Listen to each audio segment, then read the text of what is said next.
పారుతున్న సెలయేరులో రమేష్ మునుగుతున్నాడు, పైకి లేస్తున్నాడు, మునుగుతున్నాడు, పైకి లేస్తున్నాడు. అది తండ్రి ప్రసాద్ చూసి, మా అబ్బాయి ఏంటి సెలయేట్లు మునుగుతున్నాడు, లేస్తున్నాడు, అంతలో ఏం జరుగుంటుంది అనుకుని సెలయేటి దగ్గరికి వచ్చాడు. ఏమైందిరబ్బాయి, సెలయేట్లు స్నానం చేస్తున్నావు? బుర్ర బాగా వేడెక్కింది నాన్న. అయితే ఇంట్లో అత్తా కోడళ్ళ పోరు మొదలైందన్నమాట. అంత ఖచ్చితంగా ఎలా చెప్తున్నావు నాన్న? ఎలాగంటే నేను కూడా నీ పొజిషన్ నుంచే వచ్చాను కాబట్టి. ఆ మాటకి రమేష్ ఏడుపు గొంతుతో, ఈ అత్తా కోడల టార్చర్ మామూలుగా లేదు నాన్న. అమ్మ మాట వింటే భార్య అలిగి కూర్చుంటది. సరేలే, మనల్ని నమ్ముకొని వచ్చింది కదా అని భార్య మాట వింటే భార్య కొంగు పట్టుకొని తిరుగుతూ ఈ అమ్మని మర్చిపోతున్నావురా, తొందరలోనే నన్ను అనాథాశ్రమంలో చేర్పించేలా ఉన్నావురా అంటూ తల్లి ఏడుపు మొదలెడుతుంది. ఇంకేముంది, మనకి పిచ్చెక్కుద్ది. అంటే ఇప్పుడు నాకు పిచ్చి పడుతుందా నాన్న? ఇలా చూడరా అబ్బాయి, అగ్నిపర్వతమైనా చల్లబడుద్దేమో గాని అత్తాకోడల మధ్య రగిలే చిచ్చు మాత్రం అని ప్రసాద్ చెప్పకుండా ఆగిపోయాడు. అత్తాకోడళ్ళ మధ్య రగిలే చిచ్చు చెప్పు నాన్న, ఆ చిచ్చు ఏమవుతుంది, మనల్ని ఏం చేస్తుంది? ఆగరా అబ్బాయి, ఏదో ఫ్లోలో భారీ డైలాగ్ వచ్చినట్టు అనిపించింది, కానీ అంతవరకు వచ్చి ఆగిపోయిందంటే ఇక్కడే మనం అర్థం చేసుకోవాలి అత్తా కోడళ్ళ చిచ్చు ఎంత పవర్ఫుల్ అనేది. ఇక రమేష్ ఏమీ మాట్లాడకుండా అక్కడి నుంచి వెళ్ళిపోయాడు. ప్రసాద్ అయోమయంగా చూస్తూ, ఈడేంటి ఏమీ మాట్లాడకుండా అట్ట వెళ్ళిపోయాడు? వేరు కాపురం పెట్టుకోరా అబ్బాయి అని ఎంతో బతిమాలు చెప్పాను, అప్పుడా ఎనలేదు, ఇప్పుడు అనుభవిస్తున్నాడు అనుకొని ప్రసాద్ వెళ్ళిపోయాడు. ఇక అది ఎండాకాలం కావటంతో ఆ రోజు రాత్రి అత్తగారు శారద, కోడలు అనామిక ఎవరి గదుల్లో వాళ్ళు కూలర్ వేసుకొని ప్రశాంతంగా కూర్చున్నారు. వాళ్లని కూల్ చేయాలని రమేష్ పెద్ద కూల్ డ్రింక్ బాటిల్ తీసుకొచ్చాడు. హాల్లో ఫ్యాన్ కింద కూర్చున్న ప్రసాద్ చూసి, ఎరా అబ్బాయి, అత్తా కోడలని కూల్ చేయాలని కూల్ డ్రింక్ తీసుకొచ్చావా? అవునన్నా, నా తంటాలు నేను పడుతున్నాను. ఇంతకీ ఈ అత్తా కోడలు ఎక్కడున్నారు? చెరొక కూలర్ కొనిచ్చావుగా బాబు, ఎవరి గదుల్లో వాళ్ళు ఆ కూలర్లు వేసుకొని పడుకున్నట్టున్నారు. అమ్మా, అనామిక అని గట్టిగా పిలిచాడు రమేష్. అత్తాకోడళ్ళు గదుల్లో నుంచి వచ్చారు. రమేష్ని చూశారు. రమేష్ చేతుల్లో ఉన్న పెద్ద కూల్ డ్రింక్ బాటిల్ కనిపించింది. ఏంటి బాబు పిలిచావు? మీకోసం కూల్ డ్రింక్ తెచ్చానమ్మా. అత్తయ్యకి తెచ్చారు, బాగుంది, మరి నాకు తీసుకురాలేదా? మీకోసం అంటే మీ ఇద్దరికీ అని అర్థం అనామిక. ఇంత పెద్ద బాటిల్ని మా అమ్మ ఒక్కతే తాగదు కదా. చాలా థ్యాంక్స్ అండి. వచ్చేటప్పుడు ఒక కూల్ డ్రింక్ తీసుకురమ్మని నేనే చెప్దామనుకున్నాను. నా మనసుని బాగా అర్థం చేసుకున్నారు. మిమ్మల్ని భర్తగా పొందడం నా అదృష్టమండి. ఆ మాట విన్న శారద కోపంగా చూసింది. అనామిక, ఇది మనందరి కోసం తెచ్చాను, అందరికీ పోసివ్వు. బాబు రమేష్, ఈ ఇంటికి పెద్ద దిక్కెవరో? అయ్యో అమ్మా, మర్చిపోయావా? నువ్వే కదా ఈ ఇంటికి మాకు ఉన్న పెద్ద దిక్కువి. మరి కూల్ డ్రింక్ తీసుకొచ్చి కోడలకెత్తనావే? భర్త ఏది తీసుకొచ్చినా భార్యకే ఇస్తాడత్తయ్య, తల్లికి కాదు. మాయ మాటలు చెప్పి నా కొడుకుని నీ కొంగు కట్టుకున్న తర్వాత నా మాట ఎక్కడంటాళ్లే కోళ్ళ. తమరు కోడలుగా వచ్చినప్పుడు కూడా ఇలాగే చేశారా? ఏంటి కోళ్ళ, నోరు పెరుగుతుంది, ఏంటి పెద్ద పెద్ద మాటలు వస్తున్నాయి?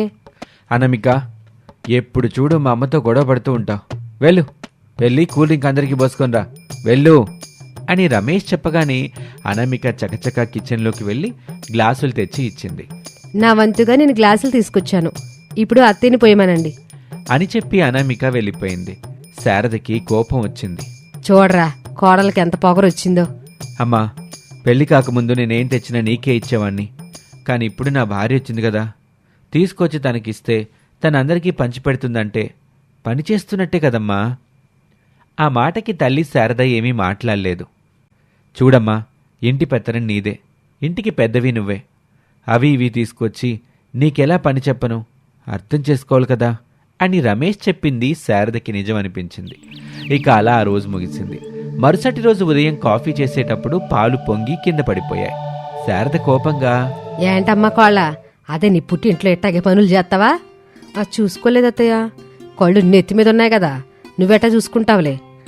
అత్తయ్య ఆరోబాక, చేసిందే తప్పు, మళ్ళీ అరుస్తుంది, పళ్ళు రాల్తాయి.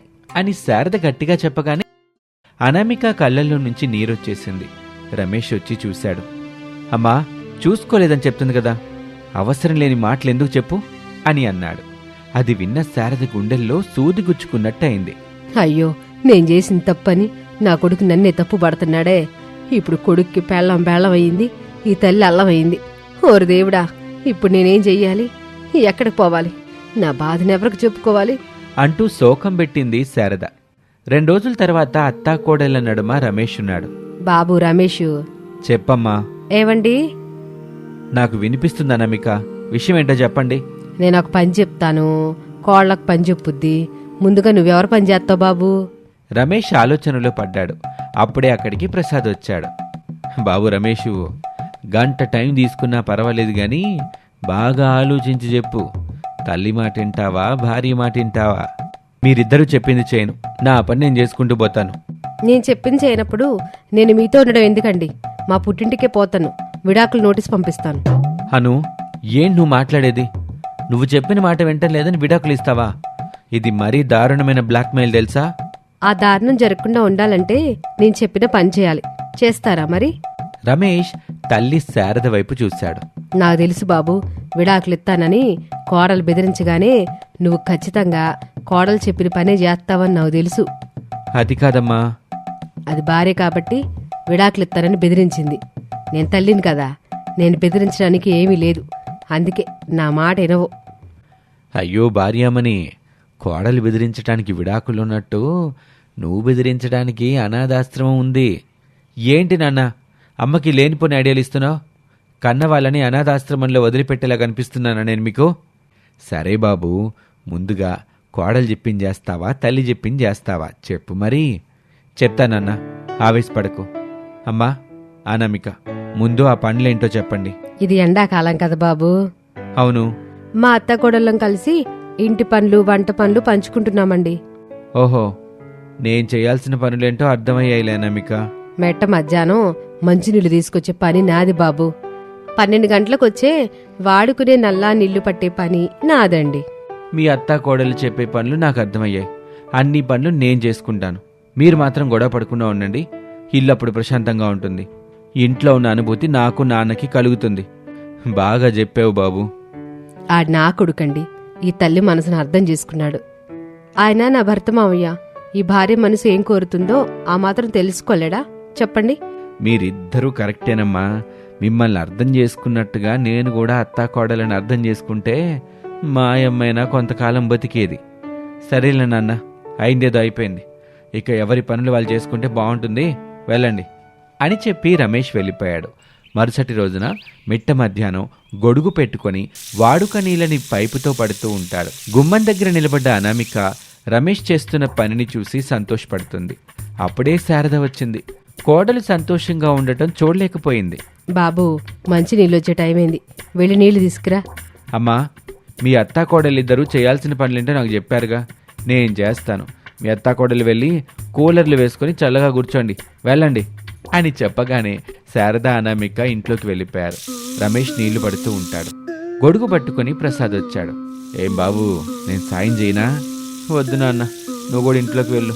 ఇవి అత్తా కోడల పనులు కదా, పైగా నేను చేస్తానని వాళ్ళకి మాట ఇచ్చాను. నువ్వు వెళ్ళలే నాన్న, ఎండ దారుణంగా ఉంది, లోపలికి వెళ్ళు. సర్లే బాబు, నువ్వు కూడా జాగ్రత్తగా ఉండు అని ప్రసాద్ లోపలికి వెళ్ళాడు. ఏం చేసినా ఈ నీళ్లు పట్టడమేగా, ఆ తర్వాత అత్తాకోడళ్ళే మిగతా పనులు చేసుకుంటారు అనుకొని నీళ్లు పడతాడు. ఆ తర్వాత గొడుగు పెట్టుకొని కొండ తీసుకొని మంచినీళ్ళ కోసం వెళ్తాడు. అక్కడ అమ్మలక్కలు లైన్లో నిలబడి ఉంటారు. కొండ తీసుకొని మంచినీళ్ళ కోసం వచ్చిన రమేష్ని చూసి హేళనగా నవ్వుతారు. పాపం, అత్తాకోడళ్ల మధ్య రమేష్ నలిగిపోతున్నాడని కొంతమంది జాలి చూపిస్తారు. రమేష్ని ముందుగా నీళ్లు పట్టుకోమని చెప్తారు. రమేష్ కూడా కుండ నిండా నీళ్లు పట్టుకొని గొడుగు పెట్టుకొని వెళ్ళిపోయాడు. ఇలా రోజులు గడుస్తూ ఉంటాయి. ఎండాకాలం మొత్తం రమేష్ వాడుకునే నీళ్లు పడతాడు. తాగడానికి కుండ నిండా మంచినీళ్లు తీసుకొస్తాడు. అత్తాకోడళ్ళు శారద అనామిక మాత్రం ఇంటి పని చేసుకుంటూ కూలర్స్ పెట్టుకొని హాయిగా జీవిస్తూ ఉంటారు.